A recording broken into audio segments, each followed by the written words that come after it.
to Who Taught You That, where we challenge the social norms of Black culture and discuss the latest events that shape your world. I'm Essie Jessie. I'm Pat.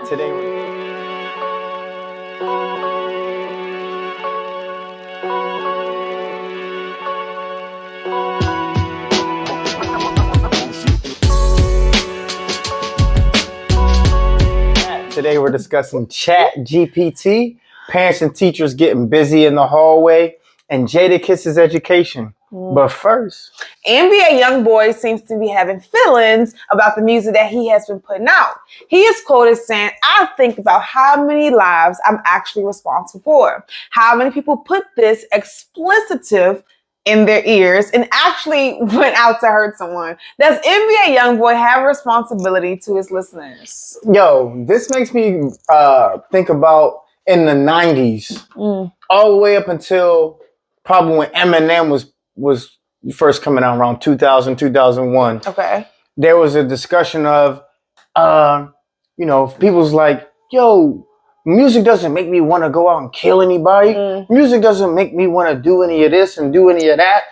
Now we've kind of gotten to a point where we're like, no, there's enough data, there's enough studies going out. Yeah. And it's accepted that, no, music is influential. It definitely is. Media, including music, influences. So, especially impressionable minds, which are our young ones, right? 12, 13, 14 years old, 7 years old, consuming mess. Yeah. Yo, it has a shaping effect on their identity and how they view the world.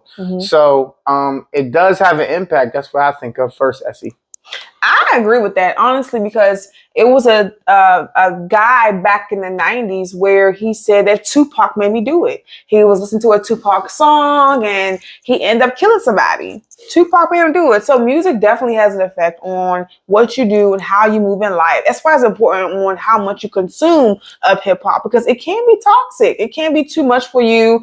It can make you do things that it's not even necessary to do. So the consumption of music is definitely important. Now let me go exactly at the question. Does NBA YoungBoy have a responsibility to his listeners? Yes. I'm so angry I'm about to say this, but oh no. Look, does he have responsibility? No. Right? What? Yes, but no. Charles Barkley, back in the day, I think it was the early 90s, he had a campaign with Nike, "I am not a role model." And it infuriates me because he's right, but you're a coward because entertainers are not leaders. But in the Black community, we're so desperate for somebody to lead us out of our desperation that we'll take anybody. No other ethnic group has entertainers being our thought leaders. But so Charles Barkley saying, even though we do look up to our leaders, Charles Barkley, one of the top NBA players at the time, was saying, "I'm not a role model. Parents should be." And he's right, but at the end of the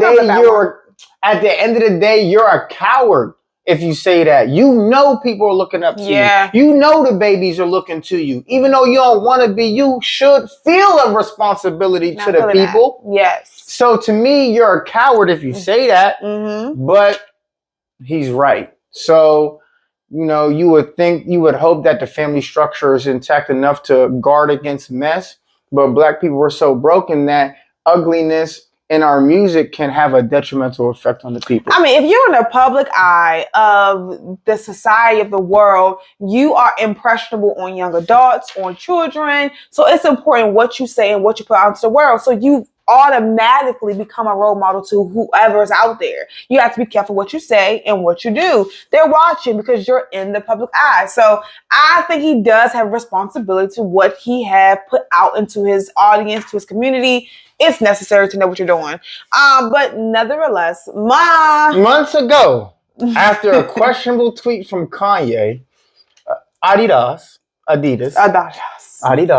has admitted it would lose out on billions of dollars after cutting ties with the pop mogul, Kanye West.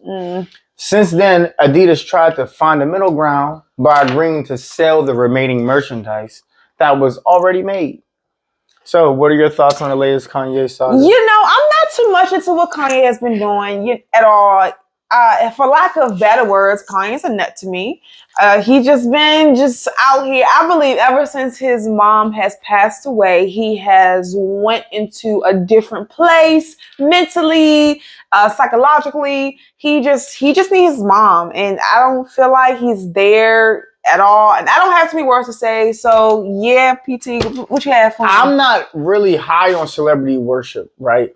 I didn't come from a family where my mom was watching, I guess back in that day would probably be Extra. Yeah. All those celebrity gossip news channels. My mom wasn't into that, so that wasn't in my house. I really didn't hear my aunties really talking about it too much either. Same. So I don't have this kind of love or a desire to know what celebrities are doing. So what I say that because celebrities live in a different world than me, than most of us.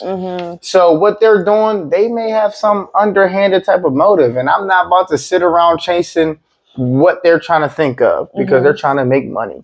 I heard it was on IG. There was an IG video of him talking about. He admitted. He said, "This is the first $1 billion contract that's been broken down over a tweet." Gotcha. That's what he said. And he was alluding to the fact that, hey, I entered a deal with Adidas a long time ago. I've since outgrown the deal. Actually, it's a bad deal for me. This is what Kanye is alluding to. It's a bad deal for me, Kanye. So I'm getting out of it. So I'm just going to tweak a little something to make him break it. And now I can go on and do what I want to do. So you saying he did this on purpose? There's a little bit of that. But again, if you're into it, go ahead and chase the tail of the dog. Chase your own tail. I'm not gonna say I don't care, but I ain't gonna put too much energy into it. Yeah, man. I wish Kanye all the best. Yeah. That's all I got for you. So second episode, where can people find you? Definitely you can find me on Instagram, also on TikTok at SJessie. I'm on all platforms where I'm speaking, I'm talking, I'm just posting, right? So you interact with your audience? Un poquito, just a little bit. Okay. We talking a little bit or something. All right, you can find me at PT Pettis. Of course. On all the social medias, Instagram, Twitter, man. Yes. Holla at me, man. I'll hit you back. We could talk anywhere you want to take it, on any level you want to take it. I talk stuff, whatever. A lot. Yeah, she got that whistle. Remind him what that whistle's about again. When he goes on his rants, it's long, beautiful, encouraging rants. But again, 15 minutes, guys. We're not trying to hold you that long. Damn right they're encouraging. I'm about black empowerment. Shoot. It's whatever, man. All right. Yo, so look. So let's move into the next segment. Yes. It is time for Tales of an Educator. All right, so Jesse, man, I heard some, go back into the archives. What you got for us as an educator out here, man? There's a lot of things as an educator you will find that it's interesting that you would not think will happen. But this one was definitely one for the books, right? A teacher, a parent got into a fight. A fight? Like, what kind of fight? Like a fist fight? Like talking? No. I mean, it was some of that, but it led to fists. And fists were being thrown. Okay. They fighting. Dang, what happened? Being thrown in the hallway of the schoolhouse. All right, so here we go.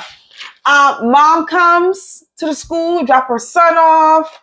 She wasn't aware that there was a field trip happening, but nevertheless, the student hadn't been at school. Why? Because it was a long vacation. The kid actually missed 2 more days of school. Mom finally comes on the 3rd day. Field trip happening. She's upset. My child not going on the field trip. I can just sign a permission slip right here. That could have happened, right? That could have happened. Yeah, mom was upset. Her voice went up, and she ended up just, hitting the teacher right in the face. Oh wait, okay. So you're telling me, mom, after a long break, like winter a spring break or something. Yeah. Okay. So that's like a week. And then the week after that off, they took a whole another 3 to 4 days off. That's it. So they showed back up on a Thursday after a break. So y'all ain't heard a scene from this mom or the student in about 2 weeks. Right. And she shows up at the school, drops them off personally, physically up at the school. In the building. And finds that they're going on a field trip. Kids lined up at the door. So she probably feels like, okay, her son is not going to be able to go. Exactly. So she kind of like raises a fit. She's upset. Like, so what kind of stuff is she saying? How come my child wasn't alerted that we can go to the field trip? I didn't get a paper home. I didn't get a phone call home. Nothing. But you know, you're in school. You're right there. You can just sign it right there, Mom, if you would have brought your son to school, you would have known about this field trip. Simple as that. But you know, when you live in a broad community, kids miss school all day long, you know? So they expect. You right in the city. They expect communication. You right in the city. Yeah. But so mom upset that her child is and granted, this child's a little bit more, what's the word I want to say? Active in the school building. So technically, she's a real educator. You could say active. It's a little active. So, you know, teachers really wasn't feeling that for real. Mom upset. So yeah, mom took her fist and she put it right in the teacher's face. Wow. And but granted, the teacher had her moment. She was giving her hits back. She was working them. She was defending herself. So this is in the middle of the hallway in a middle school? The middle of the hallway, elementary. Elementary, all the way up to 4th, 5th grade. Yeah. And Mom's in the hallway. They scrapping. Students breaking it up. Kids, the babies seeing them fighting. Teachers coming running, trying to help. Yeah. This is like Abbott Elementary times 4, so we barely have security guards, guys. Okay. The janitors subbing. Yeah, the janitors subbing. Going on everywhere. Dang. So, all right. So they fought. They split it up. What happened after that? Oh, nothing never happened after that. Mom went home. No police came. The teacher went home? Teacher went to the field trip. Oh, like, she continued on with her day. Her day finished, and that was the end of the day. Okay. Mom engaged the next day in meetings and told their teacher like nothing never happened. Oh, well, damn. Okay, well, nothing ever happened then. All right. That's the tales of an educator. All right. Hey, you want to take tales of an educator? There it is. All right. So, no, we want to shout out our black clothing line. Yes. Our website, Stay Calm Cool Collective. You can go in there and find all types of black empowerment gear. All types of things for you, men, women, kids, toddlers, babies. Stay calm, cool, collected. Go in there, find some, hoodie weather. It's always time for hoodie weather. It definitely is. Even the summertime when that sun go down a little bit, you got your shorts on, throw a little hoodie on, man. You all right. Go run. Shorties, put the bike shorts on with a little hoodie on, man. Every time. You got something on staycalmcoolcollected.com. Check them out. All right. Intelligent community still can't confirm the origins of the coronavirus. All right. One agency still theorized it was leaked from a Chinese lab. What's your thoughts, PT? Man, look, I don't trust anything that comes out of China. China's not exactly transparent, goddamn. If they didn't have a little bit of global pressure, just a tiny bit of global pressure, they'd still be saying, coronavirus, what's that? We ain't have nobody die from it. Yeah, China's not transparent with their information. BuzzFeed has cut over 100 jobs in favor of using ChatGPT to write some of their articles. What does this mean? Professors, run for your lives. Students, congratulations. It's happening. It's happening. What we expected over the years that was going to happen is now happening. They're taking over. And a lot of folks are losing their job from this. So, Jadakiss was on a podcast with his father, with the father speaking about Jadakiss' private school education. Does this answer why he's considered an all-time lyricist? Well, listen, he certainly didn't. You said private school? Yeah. Well, he certainly didn't mention that in money, power, respect. Okay. But shoot, man, there's a power in educating your children the best way you can. So, he's an all-time lyricist, and I'm sure that private school has something to do with it. All right, last one. DC is known as the brunch capital of the nation over New York City. Yeah. Hey, man, do you agree? I definitely agree. First of all, we are here in DC where we are Chocolate City. And the women are out, the black women are out. We are brunching with our girls every Sunday and Saturday. And we're having a blast, mimosas all the time. We're dope. So, yes, we're the best. We're the top. New York City's not there with us. No. Okay, let me tell you, Chocolate City in DC is looking more like Mocha City. All right. Yes, absolutely. All right. So, hey, that's it. We got to get out of here, man. We're getting on to our time. So that's it for the second episode of Who Taught You That? Yes. All right. We drop every week on Thursdays. I'm Pat Pettis. Follow me on the gram at PT Pettis. And make sure you check us out on all the platforms wherever you get your podcasts. And of course, I'm Essie Jessie. Catch me on social media at Essie Jessie. Also, check out the YouTube channel and replay the episodes anytime. Make sure to address the ugliness in our community and promote the beauty within. Peace. Peace.